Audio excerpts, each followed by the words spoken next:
উনি একটা টক শোতে মানে হাদির হত্যাকাণ্ড, আমরা হাদির প্রতি অবশ্যই আমাদের এই প্রশ্নটি আমি রেখেছিলাম, আচ্ছা আপনি বলেন। আমি এই জায়গাটিতে বলি, সেটি হচ্ছে কি উনি একটা টক শোতে বলেছিলেন যে হাদিকে গিনিপিগ বানানো হয়েছে। গিনিপিগ তো উনি কোনো মানে তাকে আন্ডার এস্টিমেট করার জন্য বা হেয় প্রতিপন্ন করার জন্য এই শব্দটা ইউজ করেননি, দুঃখিত। এটা তো সারা বাংলাদেশের মানুষের একটি বড় অংশ বলছে যে হাদি ক্রস ফায়ারের শিকার। কি ধরনের ক্রস ফায়ার?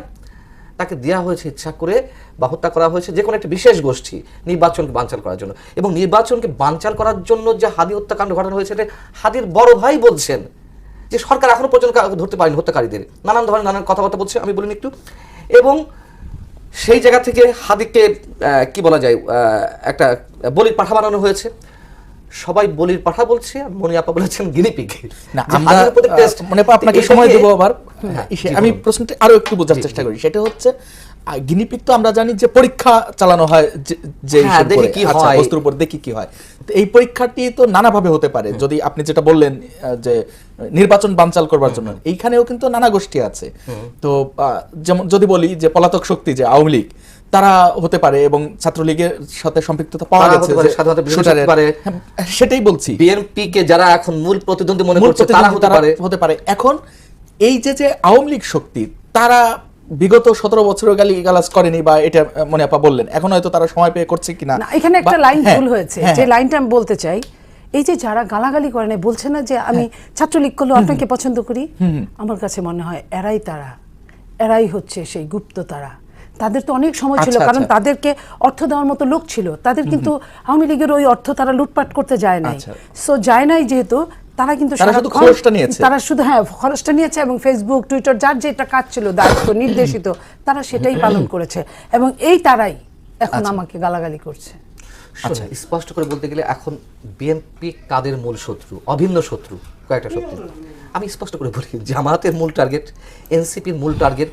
আচ্ছা, তারেক রহমান যে ফিরে আসলেন, যে কথাগুলো একটু আগে আমি বলছিলাম, যে তার সামনে এখন সবচেয়ে বড় চ্যালেঞ্জ হচ্ছে বাংলাদেশের যে সহিংসতামূলক রাজনীতি, নির্বাচনকে বানচাল করার জন্য কয়েকটা বিশেষ শক্তি কাজ করছে, এবং মানে স্বাধীনতা বিরোধী শক্তি।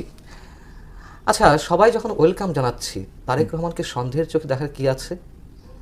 সন্দেহের চোখ জামায়াতের আমির বললেন না ডাক্তার শফিকুর রহমান গতকালই, যে না তিনি নজরদারি করবেন এই পরিকল্পনা। হ্যাঁ, নজরদারি করা কি আছে? নজরদারি কখন করা হয়? নজরদারি শব্দটাকে আমরা পজিটিভলি নিই, ইতিবাচক দেখি আমরা আপাতত, যে তিনি দেখতে চান যে কিভাবে কাজ করেন, রাষ্ট্রের বিপক্ষে যারা কাজ করে তখনই নজরদারি বলা হয়। না, আমিও তো বললাম যে তারেক রহমানকে দৃশ্যমান কিছু দেখতে হবে, আমি তো বলিনি যে আমরা নজর রাখবো। আচ্ছা, এখন জামাত অবিশ্বাসের সঙ্গে সন্দেহের সঙ্গে নজর রাখবে, তার মানে কি তিনি বলতে চাচ্ছেন যে জামাত মানে বিএনপি ভারতের সঙ্গে হাত মিলায় কিনা, অথবা বিএনপি ইসলামী শক্তি, সোকল ইসলামী শক্তি যেগুলো আছে তাদের বিরুদ্ধে কাজ করে কিনা? জি, আমরা এগুলো শুনবো।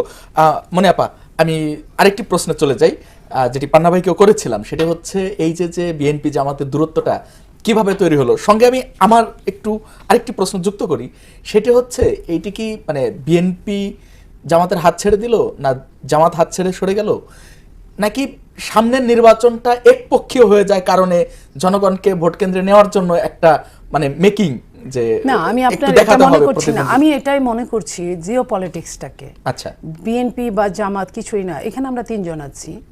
আপনাকে যদি কেউ বলে, ধরেন আমি সর্বোচ্চ শিক্ষিত, আপনাকে যদি বলে যে আরে মনি আপা কি পড়ালেখা করছে ওই জায়গাটায়, আপনার শিক্ষার ব্যাপার কম আছে, ধরেন আপনার এইখানে বসায় দেব, আপনি খালি আমাদের সঙ্গে মিল থাকেন, আপনার মধ্যে কিন্তু ওই জিনিসটা কাজ করতেই পারে, এটা করাটা অস্বাভাবিক কিছু না। এইখানে যারা খেলছে তাদের শক্তি অনেক বেশি, এবং তারা যে বলছে যে তুমি ওকে ছেড়ে আসো, তোমাকে আমি এইখানে নিয়ে যাচ্ছি। আপনি আপনার হিসাব করেন, কিছুদিন আগে জামাতের সেক্রেটারি জেনারেল তাহের সাহেব উনি বলছিলেন না, আমাদের এখন কতই বিদেশিরা আমাদের সঙ্গে প্রতিদিন বসছে, প্রতিদিন কথা বলছে, আমরা এখন বাইরে গেলে আমাদের সম্মান অনেক বেশি। আমরা কয়দিন পরে এই যে কয়দিন পরে এই জিনিসগুলো, আমি তাদেরকে ওই দোষটা দিই না, তবে এই কাজখানে তারা এটা করতে পারতো। সম্পর্কে থাকলে কোনো ক্ষতি হয় না। লাইক আমি আপনাকে 90টা ধরি, 90-এর গণ অভ্যুত্থানে আওয়ামী লীগ বিএনপি একসাথে মিলে কাজ করছে। যখন 91 নির্বাচন হলো, তখন আমরা ইউনিভার্সিটির ছাত্রী, তখন আপনার সমস্ত পত্রিকাগুলো, পান্না ভাই মনে আছে আপনার, সব পত্রিকাগুলো লিখতো আওয়ামী লীগ ক্ষমতায় আসবে, এবং আওয়ামী লীগের নেতারা কে কোন মন্ত্রী হবে এই লবি চালায় যাইতো, পত্রিকায় এটাও আসতো মাঝে মধ্যে। এবং বিএনপি বিরোধী দল হবে এটা সব পত্রিকা লিখতো, একমাত্র নতুন তখন ইনকিলাব পত্রিকাটা ওইটাই কিছু লিখছে যে বিএনপি এবার আসতে পারে। তো এইটা ও তার হিসাবে ওইভাবে বলছে, কেউ ওরকম পাত্তাও দেয় না। বিএনপি নিজে ওরকম পাত্তা দিছে বলে মনে হয় না, বরং বিএনপি বিরোধী দল হলে খুশি হইতো। বিরোধী দলের যতগুলো আওয়ামী লীগ মন্ত্রী সভাও সেট করে রেখেছিল করে রেখেছে। নির্বাচনের এখানে আগে। মধ্যে সবাই যদি আওয়ামী লীগ আসে। সেইখানে কিন্তু বিএনপি আসছে। হ্যাঁ। তো ইলেকশনের আগের দিন পর্যন্ত কিন্তু এরশাদ পতনের পরে বিএনপির সাথে আওয়ামী লীগের চরম কোনো লাগালাগি ছিল না, সবাই সবার মতো নিজের নির্বাচনটা করছিল।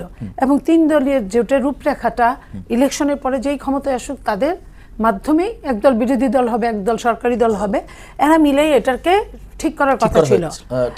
কথা ছিল। এখন আপনার বিএনপি ক্ষমতায় আসলো, এমন তো হতে পারতো না। এই সুন্দর সম্পর্কটা তো থাকতে পারতো এখনো, কিন্তু কেন সুন্দর সম্পর্কটা থাকলো না এটা আসলে আমরা জানি না। তবে কিছুই যে বুঝি না তা না। ওই যে বলে না যে গ্রামে এক লোক অত্যাচারী এক স্বামী, তো ওয়াইফ এত ভয় পায় রাতে, অনেক রাতে বাড়ি ফিরে স্বামী, তো ওয়াইফের সবাই খাওয়া শেষ, খালি স্বামীর তরকারিটা আছে, বিড়ালে মুখ দিয়েছে, ছেলে দেখে ফেলেছে। এখন তরকারি রান্না করার মতো সময় নাই তার, হাজব্যান্ড চলে আসছে, তো তখন ওই তরকারি উপর থেকে সরায় হাজব্যান্ডে খাওয়াচ্ছে। এখন ছেলে বলছে কইলে মায়ের খায় আর না কইলে বাপে জুঠা খায়। তো বাংলাদেশের আমাদের অবস্থাটা এখন এমন হয়েছে যে আমরা যদি কই তাহলে মায়ের খায়, না কইলে বাপে জুঠা খায়। তো বাপে জুঠা খাওয়াই ভালো। আমরা দেখি নির্বাচন পর্যন্ত কি হয়। তবে আমি রিকোয়েস্ট করব যে ব্যক্তি আমাদের মতো 2-4 জনকে ঘায়েল করে যদি আপনারা মিল থাকেন তবুও ভালো, দেশের মঙ্গল হোক। আমি আরেকটা প্রশ্ন করি, যেহেতু একটু বেশি সময় দেব এখন, পরে পানাবারের কাছে যাব।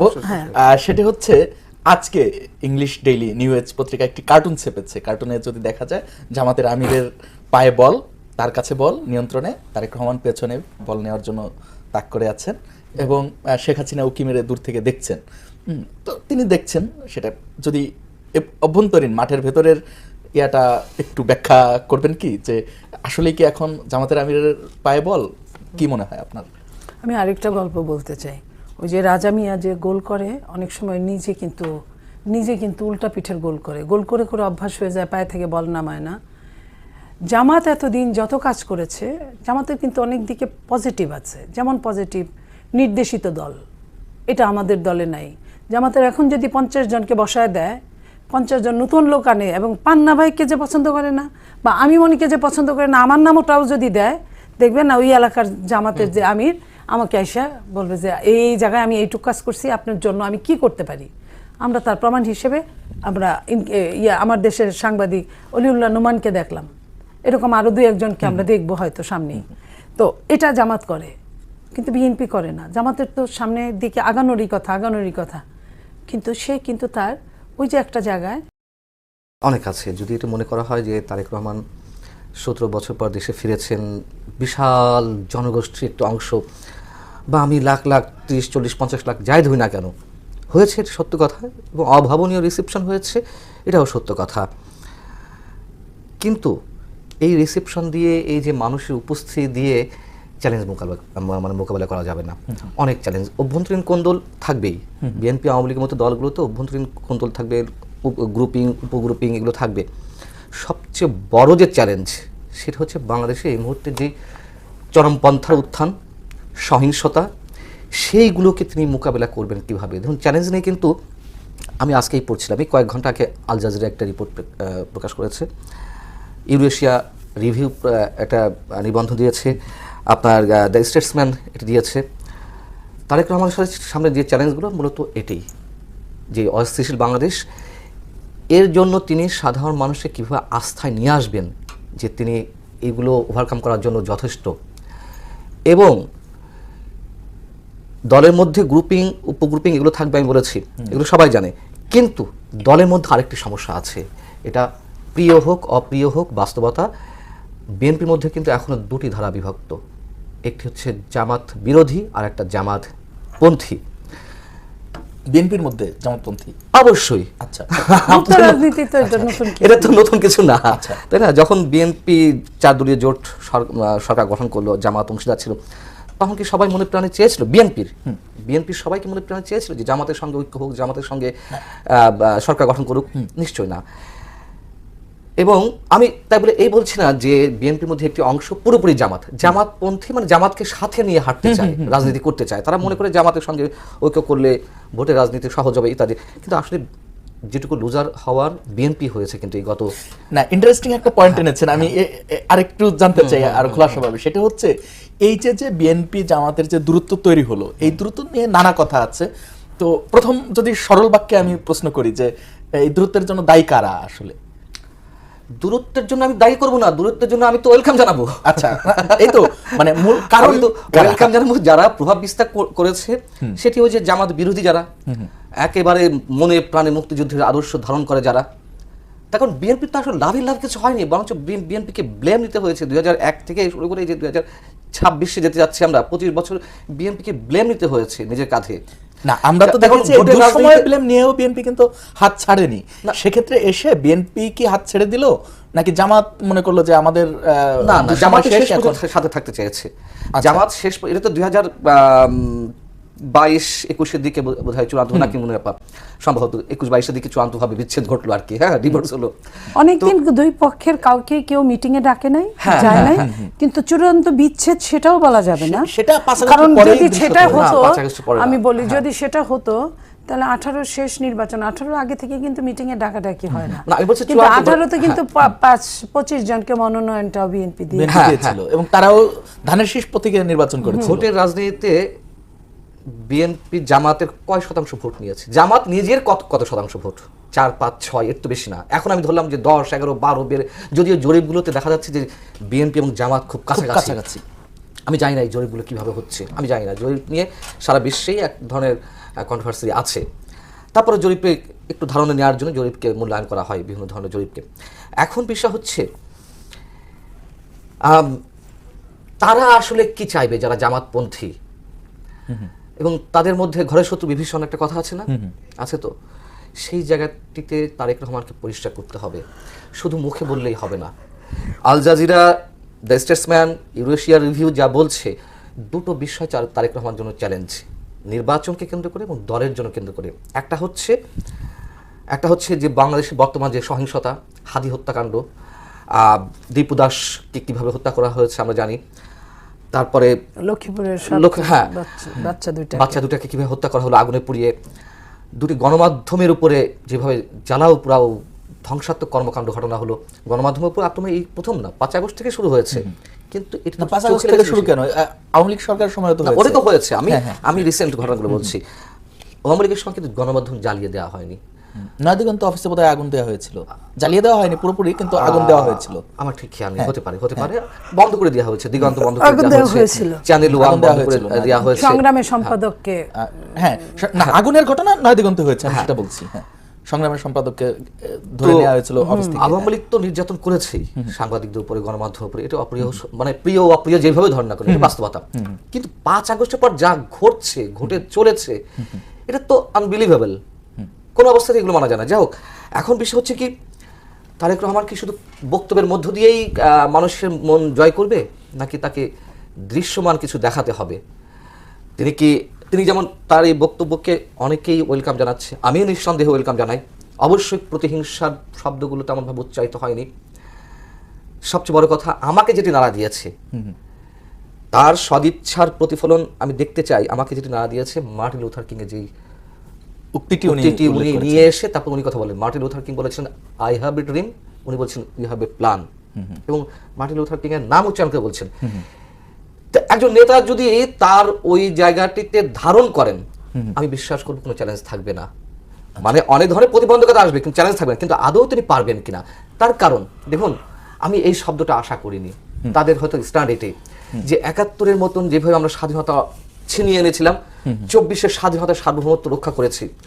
আপনি যাই বলেন না কেন, আমি কোনো কিছুর সঙ্গে কোনোভাবে 71-এর সঙ্গে 24 মেলাবো না। 24 অবশ্যই একটা বড় গণভ্যুত্থান, একটা গণ আন্দোলন নিঃসন্দেহে, কিন্তু 71-এর সাথে আমি মিলাবো না। এখন আমি এই কথাটা কেন বলছি, তারেক রহমান কেন এটি উচ্চারণ করলেন? এই কারণে উচ্চারণ করলেন, বিএনপি এখনো দ্বিধাগ্রস্তর মধ্যে আছে, এখনো কনফিউশনের মধ্যে আছে। ভোট আমাকে নিতে হলে কার ভোট দরকার? আমি কি তুলনা না করলে, খুব বড় আকারে না দেখালে, তাহলে কি যে ইয়াং জেনারেশন, তাদের একটি বিশেষ অংশ যে উদ্দেশ্যে এই গণঅভ্যুত্থান ঘটিয়েছিল, এবং দেখবেন তাদের একটি বড়, আমি সবার কথা বলছি ইয়াং জেনারেশনের একটি বড় অংশ স্বাধীনতা বিরোধী। উনি কি তাদেরও মন জয় করতে চান? আজকে এনসিপি বা ছাত্র সমন্বয়করা কেন এত সমালোচিত হয়েছেন ৭১-এর জায়গায় ২৪কে রিপ্লেস করার ক্ষেত্রে, তাই না? তারপরে আপনার যে বাবক্রেসি, বাক স্বাধীনতা হরণ, গণমাধ্যমের উপর হামলা, এসবের কারণেই তো এই এনসিপি নেতারা বা এনসিপি সমালোচিত হয়েছে। এখন যদি সবাইকে মনোতুষ্ট করতে হয়, এবং করুন, সমস্যা নাই, ভোটের রাজনীতি তো অনেক সময় সবাইকেই হাতে রাখতে হবে, বা নতুন যে পরিকল্পনা দিবে, বৈষম্য রাখা যাবে না। এবং আমার কাছে মনে হয়েছে যে অত ব্যাখ্যায় না গেলেও তিনি একটি সমতা ভিত্তিক সমাজ বিনির্মাণের কথা বলেছেন, সমতা ভিত্তিক রাষ্ট্র বিনির্মাণের কথা বলেছেন, কিন্তু তার জন্য তাকে দৃশ্যমান কিছু করতে হবে। এবং আমি এটা বলে শেষ করছি, দ্য স্টেটসম্যান, ইউরেশিয়া কিংবা আল জাজিরা বলে, মানে আমি যেটুকু আজকে দেখেছি যে চ্যালেঞ্জ হিসেবে বলছে বাংলাদেশের বর্তমান যে অবস্থা, সেটাকে তিনি কিভাবে মোকাবেলা করবেন, মানুষের মন কিভাবে জয় করবেন। পাশাপাশি জামায়াতের যে চ্যালেঞ্জ, জামাত যে বিভিন্ন জরিপে খুব কাছাকাছি, এবং জামাত আর কোনো খেলে কিনা। হাদি ভাই যেটি বলেছেন যে নির্বাচনকে বানচাল করার জন্য হাদির হত্যাকাণ্ড ঘটানো হয়েছে, এবং তার জন্য পরোক্ষভাবে সরকারকে দায়ী করেছে, যেহেতু হাদির হত্যাকাণ্ড মানে হত্যাকারীদের ধরা হয়নি। সো এই যে খেলাগুলো সামনে আছে, উগ্রবাদী গোষ্ঠী যে আমাদের সংস্কৃতির উপর হামলা করছে, এইগুলোকে তারেক রহমান কীভাবে চ্যালেঞ্জ করবেন? যদি উনি সত্যি সত্যি মার্টিন লুথার কিংয়ের উক্তিটি ধারণ করেন, তাহলে অবশ্যই মানুষের সামনে তার যে অ্যাক্টিভিটিস ২ মাসের মধ্যে এটা দেখাতে হবে। এমনকি নির্বাচন নিয়েও সংশয় আছে। আচ্ছা, জি, আমরা নির্বাচন নিয়ে সংশয়ের কথা আমরা শুনবো পরবর্তী পর্বে। মানে আপা, যদি আপনি বলতেন যে চ্যালেঞ্জের কথা, আপনিও বলছিলেন, মঞ্জুরুল আলম পান্নাও বললেন, এবং পান্না ভাই স্পষ্টভাবেই বলেছেন যে অভ্যন্তরীণ চ্যালেঞ্জের চেয়ে এই যে জামাতপন্থীদের উত্থান বা আদার্স যে মানে অস্থিরতা, এগুলা কিভাবে মোকাবেলা করা যায়, বা আপনাদের পরিকল্পনা কি চান? দেখেন, আমি একটা কথা বলি যে সত্যকে আপনি যেভাবেই নেন না কেন, যে দিক দিয়েই ধাবিত করেন না কেন, সত্য কিন্তু টুডে টুমোরো প্রকাশ পাবে। এটা সত্যের নেচার, চরিত্র। ঠিক তেমনি মিথ্যাটাকেও আপনি যেভাবেই নেন না কেন, যতই প্রলেপ দেন না কেন, মিথ্যা একদিন প্রকাশ পাবেই। যে মিথ্যাগুলো কিন্তু এখন প্রকাশ পাওয়া শুরু করেছে অনেকখানে। আমি শুধু এইটুকু বলতে চাই যে বিএনপির আরও একটু চৌকস হতে হবে। আমি surrounding people of Tarique Rahman, আমি তাদের কথাও বলছি। চৌকস হতে হবে। আপনার যেখানে যেটাকে দিয়ে যেটাকে কাটা দিয়ে কাটা তুলতে হয়, এটা হলো আমার হিসাব। সেই জায়গাটায় তারা বেশ সবল থাকবে এবং খুব সচেতনভাবে কাজ করতে হবে। ভীষণ সমস্যা। আমি যখন আওয়ামী লীগের 15.5 বছর, আপনারা দেখেছেন, পান্না ভাই আমার অনেক টকশোর অ্যাঙ্কার ছিলেন। আমি যেভাবে কথা বলে মাঝে মাঝে আমি অবাক হতাম। আমি যে আজকে শেখ হাসিনার নামে এত বড় একটা কথা বললাম, আমি ফেসবুকে কোনো রিভারগেশন দেখলাম না, বরং তখন আমার ফেসবুক আরও অনেক জনপ্রিয়। আমার ফেসবুকে ফ্যান পেজে প্রায় 1 মিলিয়ন ভিউয়ার্স আছে, এবং পিওর এগুলা, আমার কোনো কেনা কিছু না। সেইখানে কেউ এই যে 200, 500, 700, 1000 যে কমেন্টস, কোথাও কোনো বিপক্ষে লেখা নাই।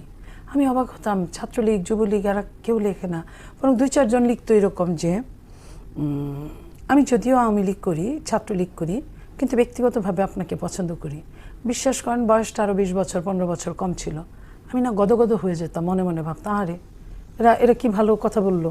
যে কোনো মানুষের দেখবেন ভালো কথা শুনলে ভালো লাগে। তখন আমার বয়সটাও কিন্তু আরও 15-20 বছর কম ছিল। আমি কোনো বাজে কথার শিকার হতাম না। আমি এখন যে বাজে কথার পাহাড়ের মধ্যে বসবাস করছি, একদম এভারেস্টের মতো, আমি আমার 14 গোষ্ঠীর, আমার জন্মেও আমি এরকম বকা শুনি। আমি জানি না, এটা আপনারা বলবেন, পান্না ভাইরা বলবে, আমি জানি না। তবে আমি এইটুকু বুঝি, যখন একটা গালি শুরু করে তখন মৌমাছির মৌচাকের মতো একদম জোয়ার বয়ে যায়। এবং আমি এইটুকু বুঝতে পেরেছি, গুপ্ত রাজনীতি বলতে যেটা বোঝায়, যে কথাটা কিছুক্ষণ আগে উঠলো, ছাত্রলীগ যুবলীগকে যদি আমি ভাগ করি, অরিজিনাল যারা ছাত্রলীগ যুবলীগ বা আওয়ামী লীগ ছিল, এরা টাকার পিছনে ঘুরতো, নামের পিছনে ঘুরতো, নেত্রীরে সময় দেওয়ার পিছনে ঘুরতো। এদের এত সময় ছিল না কে টকশোতে কি বললো না বললো এগুলো নিয়ে মাথা ব্যথা করার। এটা কি আপনি ক্রেডিট হিসেবে দিচ্ছেন না? একটু মাঝখানে আমি ইন্টারফেয়ার করে আমি একটু মনিপুর পক্ষে কথা বলতে চাই। মানে এখন এটা একটা টক অফ দ্য কান্ট্রিতে পরিণত হয়েছে, একটা মনিপুর সাবজেক্টটা।